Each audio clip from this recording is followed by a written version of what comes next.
Partons pour la folle aventure de la digestion. Vous creusez votre tombe avec vos dents, nous répètent les nouveaux puritains qui veulent nous empêcher de profiter de la vie. En réalité, manger est évidemment ce qu'il y a de meilleur pour la santé. C'est notre seule façon d'apporter à notre corps les nutriments essentiels.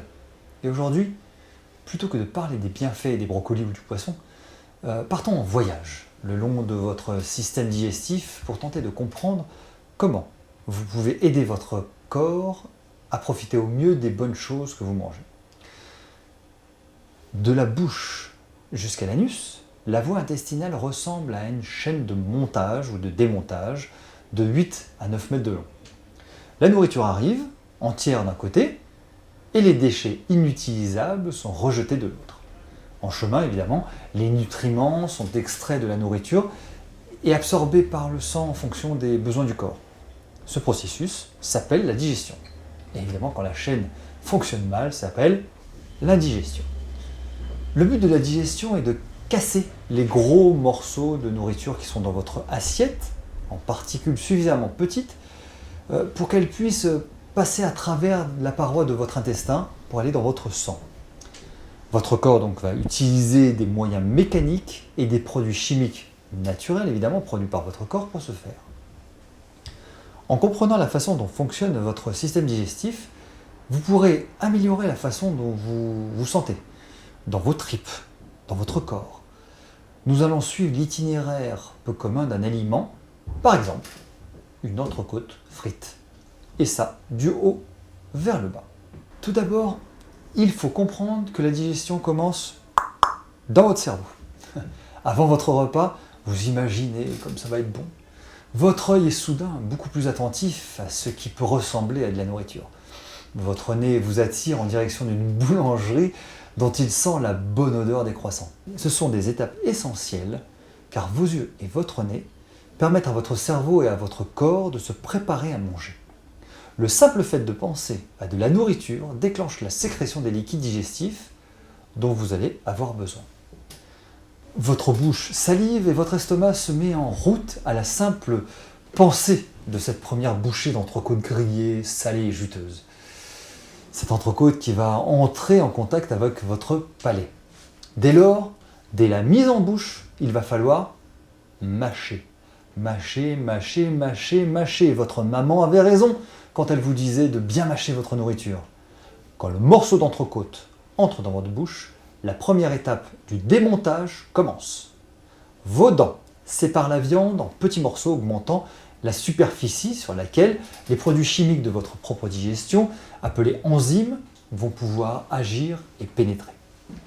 Mâcher permet de casser les fibres qui lient la nourriture et de supprimer l'enveloppe de protection de vos aliments pour permettre donc à ces enzymes d'accéder aux bonnes choses qui sont à l'intérieur.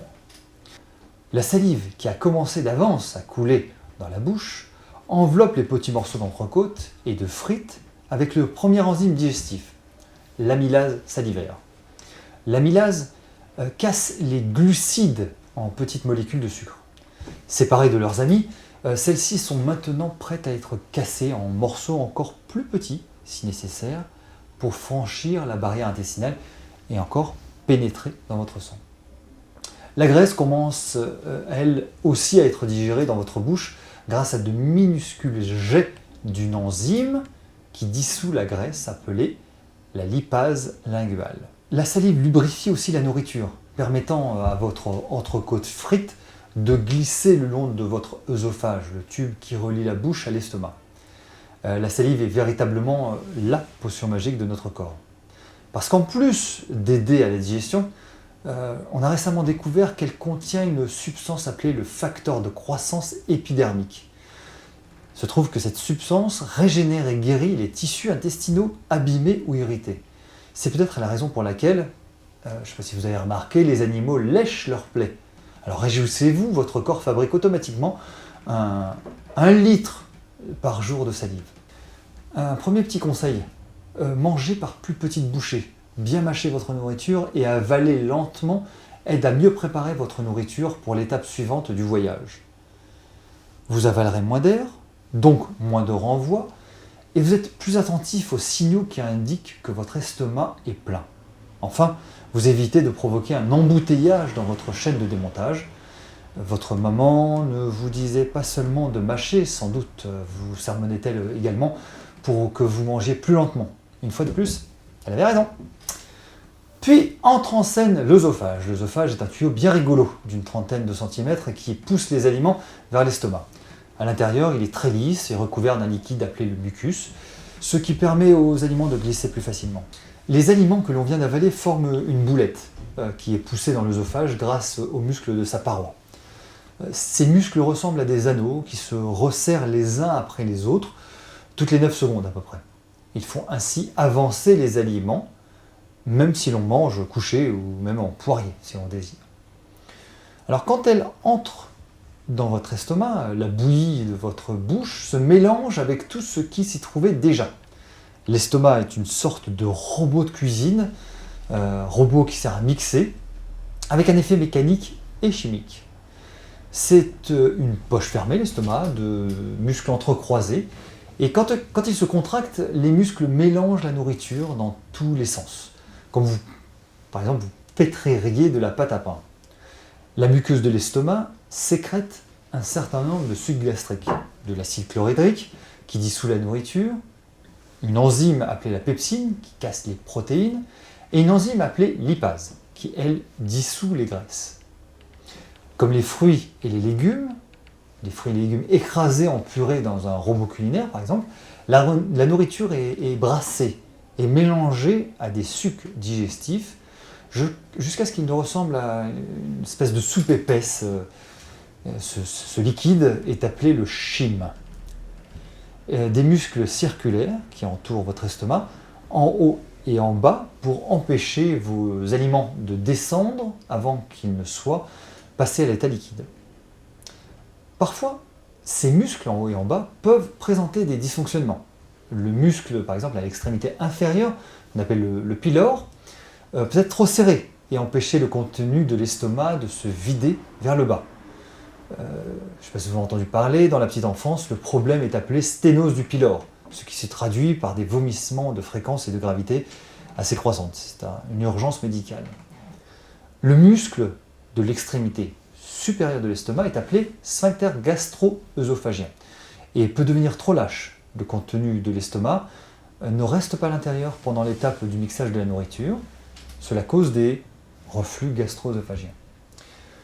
L'acide chlorhydrique est assez puissant, lui, pour dissoudre la viande et tuer la plupart des bactéries nuisibles qui pourraient se trouver dans vos aliments. Donc, résumons, l'estomac ne se contente pas de digérer, mais désinfecte également. Cependant, heureusement, il ne détruit pas toutes les bactéries que nous ingérons. Certaines de ces bactéries, qui sont capables de survivre aux conditions assez extrêmes régnant dans l'estomac, peuvent ensuite passer dans l'intestin, où elles s'installent. Et en échange de consommer toute la nourriture qu'elles souhaitent, elles y jouent un rôle important pour la santé et la digestion. Alors pour une digestion confortable, la muqueuse de l'estomac doit sécréter juste la bonne quantité d'acide au bon moment. Comprenez bien que si elle en produit alors que l'estomac est vide, ce qui peut arriver lorsque vous êtes stressé, l'acide irrite la muqueuse provoquant des sensations très désagréables. De plus, en l'absence de nourriture, l'acide peut pénétrer dans la partie supérieure de l'intestin, le duodénum, qui est très sensible à l'acide, et l'acide commence même à digérer le duodénum, provoquant des ulcères. Des substances comme l'alcool ou le café, sur un estomac vide, en plus du stress bien sûr, peuvent faire que vous mangez de l'intérieur littéralement. L'excès d'acide peut aussi remonter vers l'œsophage, provoquant des brûlures d'estomac ou des reflux. Voyons quelques petits trucs utiles à retenir sur la digestion. La bouche et l'estomac servent principalement à préparer la nourriture pour l'absorption dans l'intestin grêle. C'est le petit intestin. Cependant, certaines substances comme l'alcool, la caféine et certains médicaments, même comme l'aspirine, peuvent être absorbés par la muqueuse de l'estomac directement. Cela explique que la voix puisse devenir déjà pâteuse et que l'on puisse se sentir énervé avant même d'avoir fini son verre ou sa tasse de café. La consommation de ces substances sur un estomac vide augmente la vitesse de leur absorption. Les gargouillements. Lorsque votre estomac est vide, et qu'il s'attend à manger. Quand c'est l'heure par exemple, il commence à se contracter. Mais il ne malaxe que de l'air en fait, ce qui provoque des gargouillis. Les rôts et les bruits de ventre, les vomissements sont les accidents du travail, si j'ose dire, du système digestif qui en fait travaille trop dur. Le réflexe de vomissement sert à protéger les intestins de substances indésirables. Il renvoie simplement la nourriture d'où elle arrive. Le cerveau déclenche les muscles du diaphragme de l'abdomen et de l'estomac qui se contractent brutalement, obligeant le contenu de l'estomac à se vider par le haut. C'est pourquoi le fait de vomir donne une sensation de soulagement dans le ventre. N'oubliez pas une chose très importante. Toutes les parties du système digestif ont été conçues pour des petits repas fréquents plutôt que des festins.